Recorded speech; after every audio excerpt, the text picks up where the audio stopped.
Olá a todos, bem-vindos ao Reação Anarquista, mais um episódio, podcast que eu só sou política, e eu estou de volta para mais um monólogo. Infelizmente não tenho conseguido trazer convidados à periodicidade que queria e é alguém que eu ainda estou a trabalhar, mas como sabem, os monólogos também fazem parte da, do menu, por assim dizer, e aqui estou eu para mais um. Na primeira parte, eu gostava de despachar um assunto que acho que foi um assunto que surgiu nos últimos dias e que acho que merece alguma atenção, porque é referente uma possibilidade que pode desenvolver-se no futuro. Neste caso, tem a ver com a questão do Almirante Gouveia e Melo, que aparentemente parece estar a dar sinais que se está a preparar para uma candidatura à Presidente da República, e era nisso que eu gostava de iniciar este episódio. Eu comecei a pensar neste tema mais ou menos durante a semana, até porque uma pessoa conhecida puxou numa conversa de café e estávamos a falar um bocado sobre isso. Eu vou ser sincero, eu não acompanho muito o comentariado português, mas sei que esta possibilidade já, de certa forma, tem arrepiado algumas pessoas que veem no Almirante Gouveia e Melo como uma espécie de sintoma ou confirmação do sintoma que os portugueses têm do tal sebastianismo e de que os portugueses querem, na verdade, é alguém que venha, que endireite a política portuguesa e esses clichês todos. E atenção, eu não. O que eu vou falar agora, eu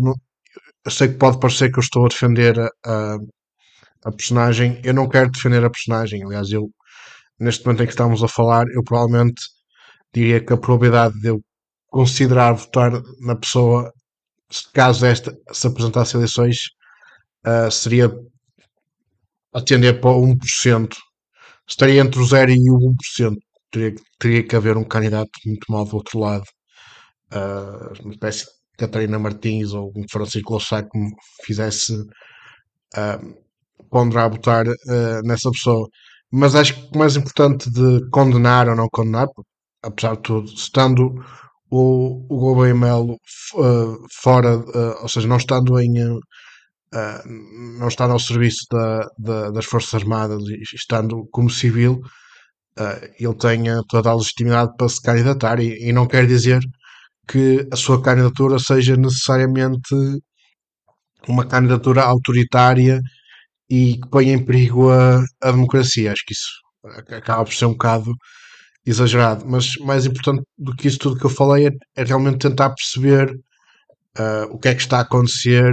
e porque é que está a acontecer, e acho que apesar de tudo é importante, porque estamos a falar do nosso futuro chefe de Estado e como sabem, eu próprio já iniciei entre aspas o debate com o Presidente da República, até quando entrevistei o Timo Vieira, e é uma questão que importa porque, como nós vimos, se houve alguém que teve influência e poder e com claras consequências no próprio sistema partidário português, foi o Presidente da República atual, nomeadamente nas escolhas que fez a quando das crises políticas e de concluir essas crises políticas com atos eleitorais. Por isso não estamos a falar de um cargo de sumenos. Bem, eu já falei da questão de verem no Gouveia e Melo, peço desculpa, uma espécie de saudosismo ou sebastianismo, ou essas coisas todas que são quase incontornáveis de serem ditas nestas alturas. É preciso perceber o campo, e acho que este é o primeiro ponto que eu gostava de dizer. O primeiro campo, uh, ou melhor, o campo eleitoral a nível de possíveis candidatos é mesmo muito fraco. Neste momento, o PS está a tentar lançar um candidato como não faz há muitos anos, um candidato da área socialista apoiado pelo PS e que seja, de certa forma, consensual dentro dessa área. o PSD também está a tentar manter a linha de presidentes da sua área política, que tem sido basicamente, tirando algumas vitórias autárquicas, ou algumas autarquias em específico, tem sido o grande sucesso político do PSD nos últimos 10, 15 anos. Uh, Aliás, 20 anos, se contarmos quando Aníbal Cavaco Silva foi pela primeira vez em 2006. E hum, esta questão, obviamente, tudo isto vai se empurrar para uma espécie de indecisão, ou seja, se for Marcos Mendes versus qualquer figura do PS, mesmo que seja o José António Seguro, como falam, como uma das hipóteses, não me parece que uma pessoa como o Gouveia Melo, que de certa forma ganhou um elá durante a altura do Covid, não me parece que nesse caso o Gouveia Melo olhe para o campo e pensa bem, eu realmente tenho hipótese de, pelo menos, de empatar isto e ir a uma segunda volta e talvez, quem sabe, a ganhar as eleições, porque neste momento o campo parece-me muito fraco. Em termos de candidatos do sistema, ou seja, em termos de candidatos que serão apoiados pelos partidos, também não se sabe o que é que o Chega vai fazer, uh, não se sabe o que é que a extrema-esquerda vai fazer, por isso tudo isto aponta para uma grande indefinição que pode ser aproveitada pelo o Gouveia Melo. Ora, mais uma vez, eu não estou a defender a personagem. Agora, eu consigo perceber como é que um militar que, para bem ou para mal, mostrou uma imagem de mínima competência na missão que lhe foi confiada de vacinar o país, e com tudo isso com todo o significado que isso acarreta, porque agora todos nós sabemos que a questão das vacinas é muito mais duvidosa, tem muito mais questões que têm que ser discutidas e que infelizmente não estão a ser, ainda por muita pressão social e muito medo de ser brandido como um negacionista, uma pessoa que duvida da ciência, quando não é essa a questão. Mas a verdade é que uma pessoa que tenha, de certa forma, esse currículo e que consiga apresentar aquela imagem, pessoa séria, austera e muito reta, não me admira que, numa altura em que, para além da falta de candidatos, o próprio sistema partidário, o próprio Parlamento, esteja numa fase de indefinição e de instabilidade, que todos esses fatores conjuguem a favor da figura do Gouveia Melo. E, mais uma vez, isto não é uma tentativa de ele defender a eleição. Acho que a eleição, de um ponto de vista puramente eleitoral, faz sentido se alguém quisesse apostar em alguém, ponderasse a figura do Gouveia Melo, porque lá está uma figura que tem boa imprensa e que teve aquela questão das vacinas. E não convém esquecer que o homem deixou mesmo uma boa impressão na altura, porque foi, foi provavelmente o pior período do Covid, em que havia muitas mortes diárias, em que as coisas estavam mesmo complicadas. O PS tinha acabado de demitir um ativista que era a pessoa responsável pelo plano de vacinação, mas que estava mais interessado em ativismo político que propriamente outra coisa, e trouxe esta figura partidária, política, e que teve, para todos os efeitos, sucesso na missão a que lhe foi confiada, e obviamente que isso, num país em que há um crescente, uh, há um crescente descontentamento e desconfiança da classe política, uma pessoa como estas ganha pontos de simpatia. E por isso, nesse aspecto, eu percebo que esse nome esteja a ser apontado. Agora, se vai ser a figura certa para o Presidente da República, neste momento sou muito cético e tal como muita gente, eu vejo o Gouveia Melo como a cara de um regime da Covid que foi, obviamente que ele provavelmente estaria muito mais a fazer, lá está, os militares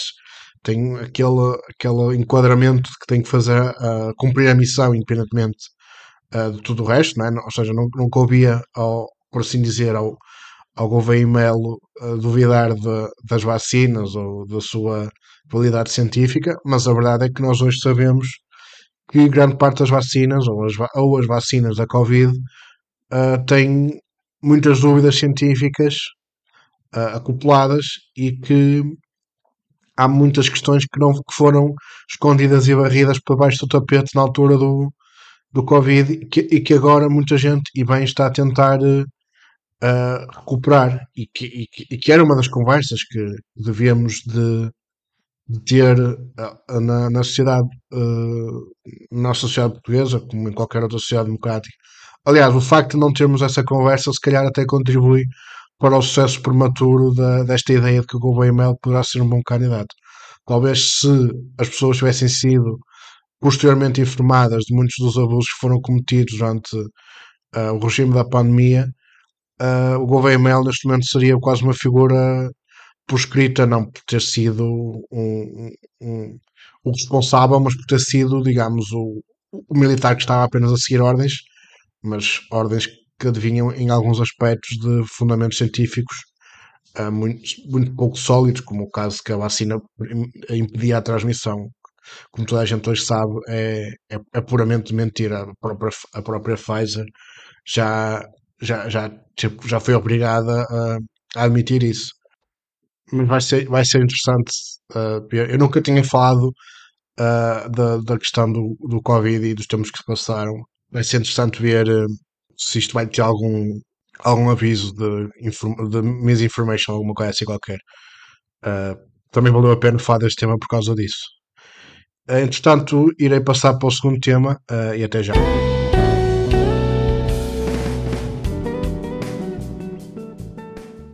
Nesta segunda parte, eu queria falar de uma ideia, se quisermos, um bocado mais abstrata, mas é algo que tem vindo a maturar, digamos, em silêncio na parte de trás da minha cabeça e que eu acho que é importante para percebermos os tempos modernos. Um dos grandes interesses que eu tenho, como bem sabem, é a política americana e eu prometo que esta segunda parte não vai ser só sobre os Estados Unidos, mas os Estados Unidos, de certa forma, são o gancho que me fazem encaixar tudo o resto e que me fazem pensar nisto. Uh, Porque lá está, ao tentar perceber a política americana, eu tenho tentado perceber as tendências políticas e as ideias políticas que movem os grandes atores políticos americanos. E a verdade é que, como eu já disse, a política americana não acontece no vácuo, não é? E muito daquilo que acontece nos Estados Unidos acaba por transbordar para, para Portugal e para a Europa, ou se quisermos para a Europa e depois por arrasto para Portugal. E é nesse aspecto que eu falo nisto como porque eu acho que perceber aquilo que eu vou falar a seguir e ter isso em mente um, acho que ajuda a perceber a nossa política e a política europeia acima de tudo. Ora bem, a que é que eu quero me referir e sem mais demoras? Lá está, ao tentar perceber a política americana, uma das coisas que eu gosto de tentar perceber é as ideologias e as ideias que movem os partidos e as pessoas, porque eu acho que as ideias são uma das grandes formas de tentar prever o que é que as pessoas vão pensar e como estas pessoas vão agir no futuro, porque lá está, as ideias, de certa forma, as ideias políticas uh, servem precisamente para isso, para estruturar o pensamento dos autores políticos e de os encaminhar num mundo que é imprevisível e inconstante. E nessa demanda, nessa curiosidade que eu tenho, eu tentei perceber mais sobre aquilo que é o progressismo americano. O progressismo americano, se calhar a maior parte das pessoas pode achar que é mais referente até à questão dos LGBT ou à questão da raça, da restituição, se quisermos, histórica do período em que principalmente os negros eram cidadãos de segunda, mas o progressismo norte-americano é muito anterior a isso. Aliás, o progressismo norte-americano foi em muitos aspectos defendido por pessoas que eram principalmente contra a igualização, se quisermos, peço desculpa o termo meio, uh, meio trapalhão, mas a tentativa de igualizar ou de criar realmente um entendimento comum para que negros e brancos convivessem de forma, lá está, de igual para igual como cidadãos dos Estados Unidos. E foi até por pessoas como o Woodrow Wilson, que era um presidente que toda a gente, pelo menos há um consenso histórico por parte dos historiadores, de que o Woodrow Wilson era de facto um presidente que era racista e que acreditava na ideia de que não podia haver uma convivência igualitária entre brancos e negros nos Estados Unidos. Era numa altura em que o Partido Democrata mantinha o regime do Jim Crow no sul dos Estados Unidos, que era muito pouco distinguível do regimes como o Apartheid, por exemplo. Mas isto para dizer o quê? O progressismo americano, lá está, para lá de todas estas questões dos LGBT e das questões raciais e das políticas identitárias, aquilo que hoje também nós chamamos de wokeismo,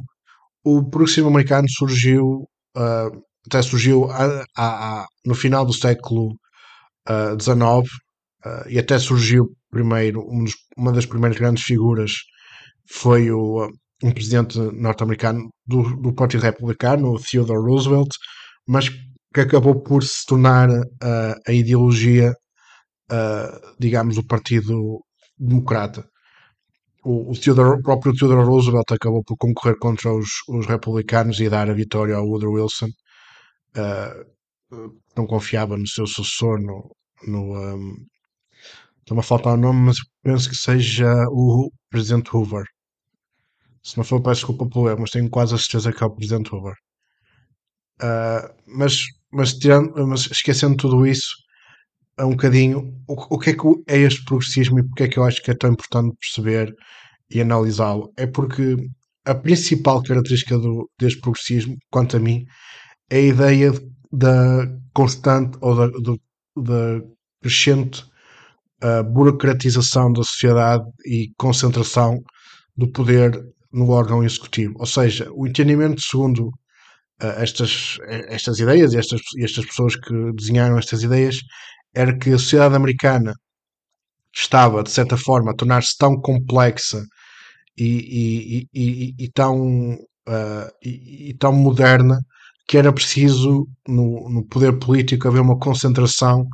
de especialistas e de burocratas no órgão executivo para gerir a vida pública dos Estados Unidos de uma forma que até então não era possível ou não era desejada. E é esta crescente, ou seja, é esta crescente ideia que a nossa sociedade precisa de uma burocracia muito complexa e com muito poder no que toca a dizer aquilo que deve ser a vida das pessoas comuns, em que nós estamos metidos há mais de cerca de 60 e tal anos. Ou seja, a democracia, como nós entendemos, e quando digo nós, firmo a mim e provavelmente a grande parte das pessoas que me estão a ouvir, é um sistema imperfeito no qual em um período de 4 ou 5 anos, independentemente das leis e das constituições, mas periodicamente há um referendo, entre aspas, não é? À vontade da população, no sentido de escolher um candidato ou uma tendência política que os represente em termos de interesse e em termos de soluções para a sua comunidade, seja local, seja nacional. Isso é democracia. Nós vamos, escolhemos quem queremos que governe e no final do mandato nós tiramos conclusões e continuamos com a nossa escolha ou mudamos consoante aquilo que desejamos. Mas, segundo este progressismo, a democracia deixa de ser a vontade da população. A democracia passa a ser a vontade destas elites burocráticas e destes especialistas que eles sim são o garante da democracia. Eles sim são, digamos, a mão que ampara a vontade popular. Nesse aspecto, a nossa vontade democrática tem que ser, de certa forma, aconchegada e nutrida e amparada de acordo com o conhecimento técnico dos especialistas que lá está, que depois direcionam a vontade das pessoas e dos eleitores para um resultado mais favorável, por assim dizer. E é com este contexto que nós temos estado a lidar, ou seja, isto surgiu em grande parte, obviamente que o progressismo americano tem também as suas raízes noutras ideias, e não deixa de ser possível divergir estas ideias daquilo que também foi o socialismo europeu e o keynesianismo, que também defendia uma grande componente de intervenção estatal na vida das pessoas. Aliás, muita gente não sabe, mas o próprio Keynes admitiu num prefácio da sua obra que as suas ideias aplicar-se-iam melhores numa ditadura do que numa democracia. Ou seja, há todo este caldo ideológico e político e que tem, de certa forma, vindo a cristalizar nas últimas décadas, no último século, aliás, de que é preciso este corpo burocrático altamente especializado, altamente confuso, mas com muito poder, para, lá está, de certa forma, encaminhar a vontade popular, porque a vontade popular lá está, pode divergir da opinião dos especialistas, pode ser manipulada por, hoje em dia, as fake news, pode ser manipulada por populistas ou por atores nefastos ou por estados estrangeiros. E o que é esta questão das fake news, por exemplo, se não um corolário destas ideias? O que é esta procura, esta histeria com a desinformação, que não seja uma ideia de que a própria Vox Populi ou a própria opinião pública tem que ser, de certa forma, amestrada por aquilo que estes especialistas consideram corretos. Mas o problema é precisamente este. O problema é que, e eu já tive uma pessoa que falou muito bem sobre este assunto, neste caso foi o Nuno Lebreiro, já está perto de fazer um ano quase, ainda faltam uns meses, mas já foi há muito mais tempo do que falta para fazer um ano. E ele falava precisamente nisso, que é quando nós pomos as coisas num patamar em que estamos a discutir simplesmente o rigor científico e se algo é factual ou não, e se algo é, é, é, é científico ou não, nós estamos a criar uma ditadura do pensamento, no sentido em que nós não estamos a. Se algo é facto, não há debate, não é?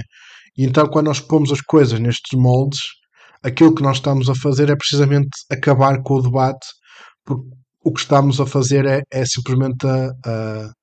a deferir para os especialistas e dizer não, nós não podemos debater sobre isto, porque isto está a cargo dos especialistas e eles é que sabem aquilo que nós devemos fazer, aquilo que nós devemos pensar. E é toda esta estrutura, toda esta arquitetura ideológica que tem dominado o mundo ocidental nos últimos, lá está, como a repetir, mas nos últimos 100 anos, que é esta ideia de que nós não podemos fazer escolhas porque nós somos ignorantes e nós não estamos por dentro da ciência, nós não sabemos o que é a ciência, como se a ciência se tivesse também ela tornada numa espécie de ditame do que é certo e do que é errado, não é? Mas tornou-se quase o fator de, entre aspas, de desempate, ou mesmo o fator alento sobre o qual nós analisamos tudo e determinamos o que é certo e o que é errado. E a ciência simplesmente não tem esse papel, nem nunca foi feita para ter esse papel, como até outros convidados, como o caso do Spencer Kleber, nós também falámos disso nesse episódio. E é toda esta espécie de ditadura de especialistas uh, e esta ideia, este peso totalitário que é dado ao conceito de ciência que nos está a entrar pelas nossas democracias adentro e a dificultar e a criar estas rupturas todas, porque lá está, há pessoas que simplesmente não querem estar sujeitos a uma burocracia ditatorial ou uma democracia falsa em que a vontade das pessoas é expressa nas urnas, seja através de referentes, seja através da escolha de representantes, mas depois, no dia a seguir, esses representantes são levados para uma sala